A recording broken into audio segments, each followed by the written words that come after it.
Hello, ladies, gentlemen, everything in between, and neither. Today I want to talk about The Last of Us 2. And let's do a little experiment before we start. If I told you this book was red, you'd probably tell me I'm wrong. Maybe you would call me crazy. But hey, maybe I'm colorblind and just can't tell the difference. But how about instead of calling me wrong for claiming that this book is red, you should try to see things from my perspective.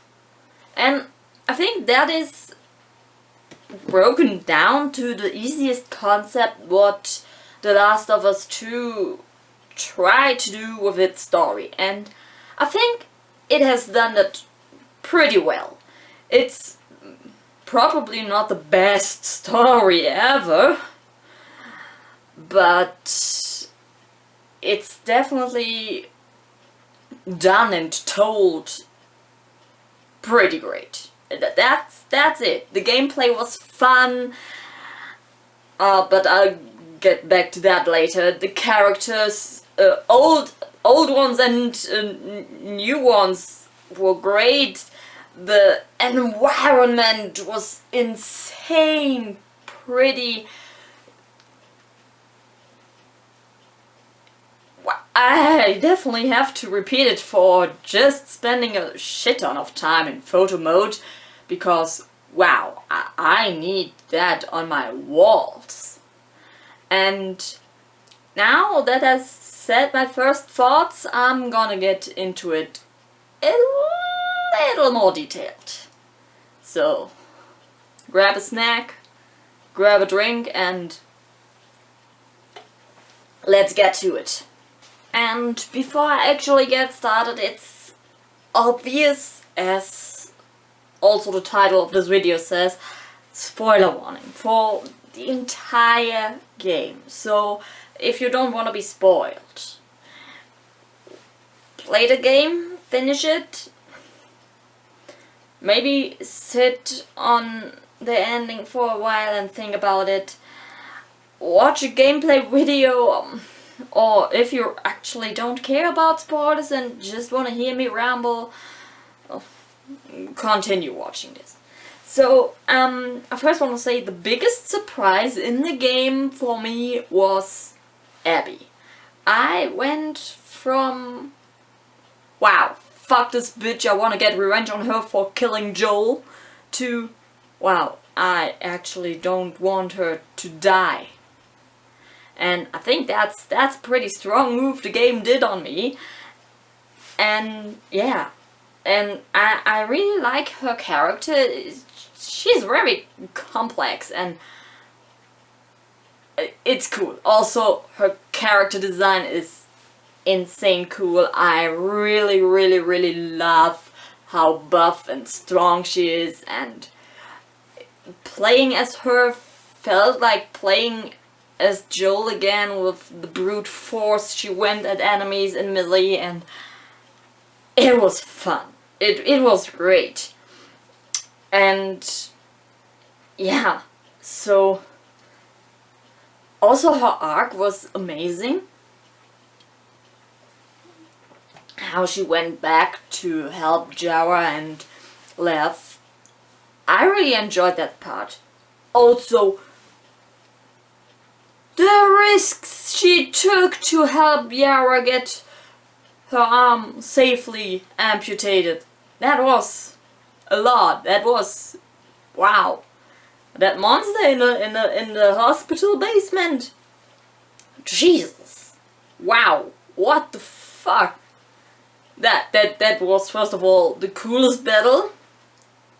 Well, also fighting against Ellie was pretty cool. That was, I mean, I didn't want to do that, but it was cool. And I enjoyed playing as Abby. that was great, and it really gave you a chance to see things from a different perspective and see her reasoning behind killing Joel. And I get that, I totally understand. Joel had it fucking coming. He did so much bad shit that people tend to look over because, I don't know, he's the main guy in the first game and he saved our poor little Ellie. Let me tell you, she isn't an angel either. Deal with it. Nobody is in this fucking game.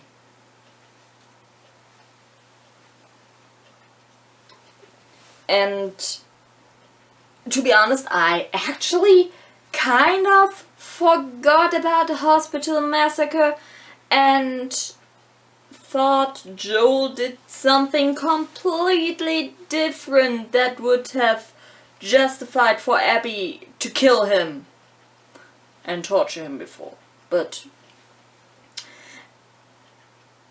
And then we got the flashback and we found out, oh shit. Well, fireflies are humans too. And that gets me to my next point in the game. It was really odd to have it marketed as like, oh, it's gonna make you feel bad for killing people. And yeah, it was kinda gruesome at times, but... And I've seen this argument online and it's totally right. A game that's supposed to make you feel bad about killing people shouldn't be so fun in gameplay, like jumping down from ledges, stabbing the goons and all that, and all the ways you could fight the enemies. It was insane fun. The stealth was cool, close combat, ranged combat, craftable, throwables, explosives. It was cool. And that's kind of the problem, because it's so contradictory that you don't feel that bad after a while. The moment I first experienced one of the enemies calling out and looking for their friend because they haven't heard them respond, actually felt bad. And the first time I had to kill a dog was horrible, but since they were so shit to me and killed me several times on the easiest possible mode, I made sure to get rid of the canine as soon as I could, and I really quickly numbed down to the whole killing is bad rhetoric of the game. And that's like my most biggest point of critique I have for it. That some bits it was marketed like were not as heavy hitting as they should have been. And yeah, so also another critique I have, but that's not my place to judge, is the dead naming and misgendering of Lev on the island and by the other Seraphites of the island. But I think it's in context, because none of the characters that actually do matter misgender or dead name him, and I think that makes it somewhat okay. But as I said, that's not my place to judge. That's the place for an actual trans person to judge, and even there I guess the opinions will be really opposite at times. Like, some will say, yeah, it's in context and they're crazy cultists. What else do you expect? And some will call it misery porn. Wow, that's the way to make my video get blacklisted quick. And yeah, so I think that was my biggest point of critique. Oh yeah, oh, I've got another one. All the deaths in the game that should have mattered and would have made me cry went too quick and in too stressful situations to even shed one tear. I did cry about Abby because I was pretty sure she would die and I didn't want her to, and when Ellie pushed her into the water and you saw her getting weaker, I felt a tear forming in my eye, which then quickly turned into tears of happiness because Ellie let her go. So that was a relief. I knew this bit would come. I was sure that Ellie would kill Abby and I didn't want to. I was dreading that final fight for an entire day because no, and like, can we just talk about how Ellie and Abby are very similar in their thirst for revenge, and Abby is the bitch for killing Joel, but Ellie isn't for wanting revenge on Abby and killing so many people in her way to get there.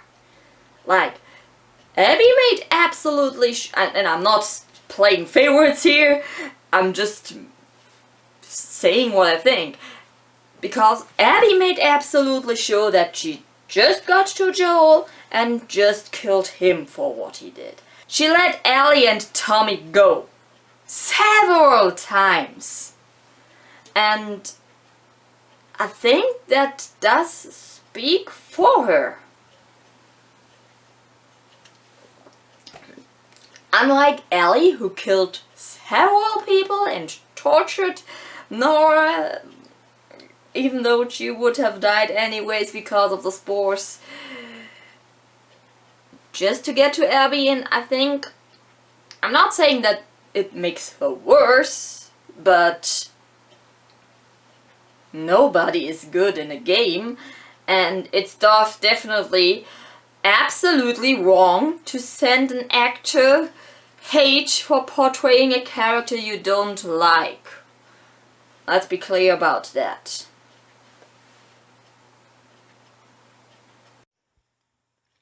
Just real quick, editing me here, I totally forgot to mention how Ellie has been kinda shit to Dinah on a few occasions. First of all, calling her a burden when Dinah said she might be pregnant, and I mean, yeah, a pregnant woman on that situation and mission actually is a burden, but that's not the best choice of words. She could have said, hey, we'll figure it out. But alas, she was too consumed by her thirst for revenge that she wasn't really nice in that moment. And also later when Tommy came to the farm and said, hey, I found Abby, I know where she is, you should go and take care of her. She went and left that absolutely wonderful life that she had planned out and built with Dinah, just because she thought she had to kill Abby, which in the end she didn't, because she realized it's the right thing to do to let her go. Maybe for her own sake or for the sake of Joel, because he probably wouldn't have wanted that for Ellie. And Dinah begs her not to go.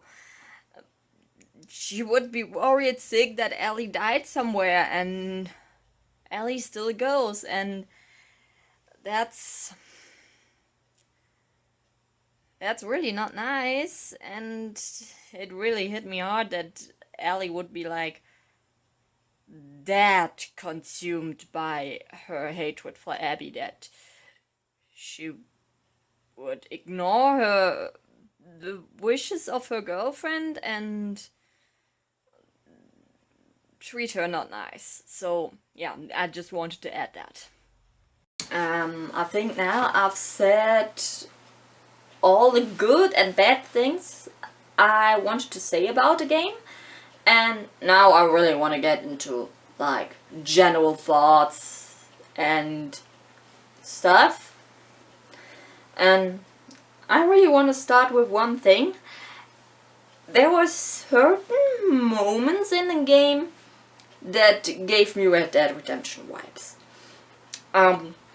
For example, how the ending with the farm and like the middle ending with the happy farm life and the plans to make a farm and all that kind of gave me like happy ending plans to live on a farm, which is like exactly what like happens in Red Dead Redemption.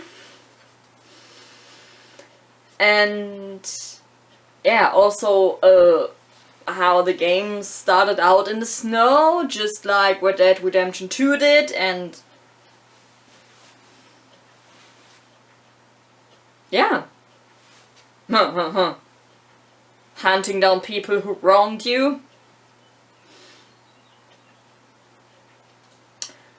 I mean, that's probably all. Also, I love the shark appreciation that we got from Lev. I love sharks. That was great. I was really happy whenever like I saw a shark, and I have the same sized shark plush that Lev got from Abby, and it was cool. I really love sharks, and I really love the shark appreciation in The Last of Us 2. And another point I want to talk about is that I was 100% sure that Dinah would die. Because, like, the trope of warrior gaze is still way too present, and the trailer also suggested to me that Dinah might die and that Ellie is out on revenge for her death. But wow, that was actually misleading, and I'm glad Dinah didn't die, and according to some theories and observations, Dinah and Ellie actually got a happy ending, which is really nice because you rarely see that. The game is still a lot of misery porn, but hey, look at the universe it's set in. It's not surprising that it's absolutely horrible in the best way possible. And yeah,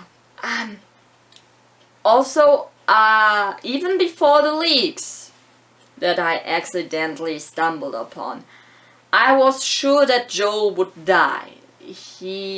I think he kinda had to, as some kind of point in Ellie's life to symbolize, I don't know, something, because he has grown to be a father figure for her, and like seeing those figures pass, no matter how, is a part of life. And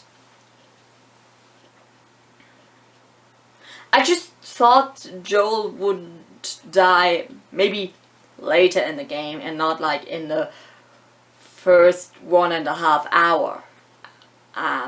Also, I thought his death would be different.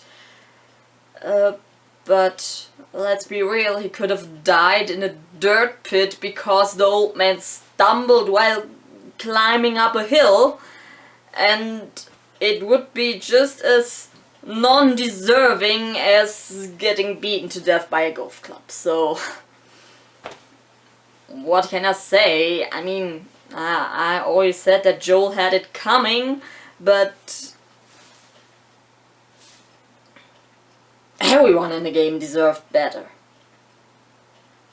If you want to play a happy game, then, I don't know, play Stardew Valley. I can really recommend that. Also as a palate cleanser after playing something that heavy.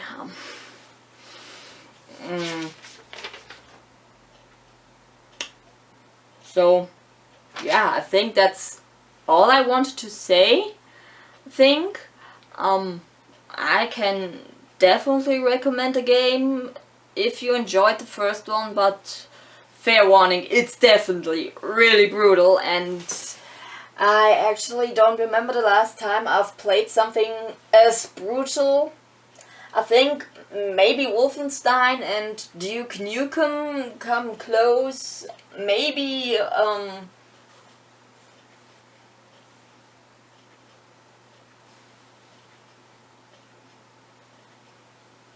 yeah, maybe Hitman 2, because wow, you can get creative with killing people. But yeah, as I said, I can recommend it, and I think that's all I wanted to say. So, leave a like if you enjoyed this video, comment down below, what do you think, do you agree with me, what points do you think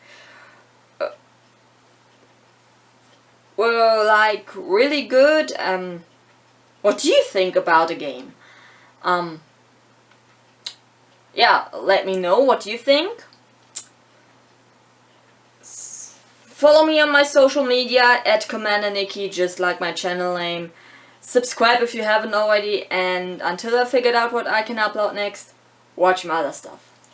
Bye.